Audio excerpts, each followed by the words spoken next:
Geçti hayalımdan öz güzel yurdum.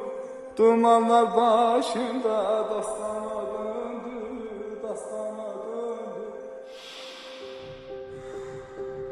İndi bedenim torpaqdır, ruhum nur. Vətənə sevgi duyan məni də duyur. İstəyim odur, yadlaşmayaq, yaşayaq yaddaşlarda.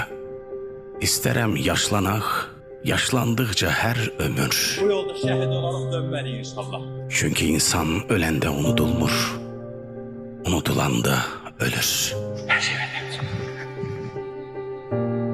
Söz veririk, yaşadıqca biz, yaşayacaq hər bir şəhidimiz.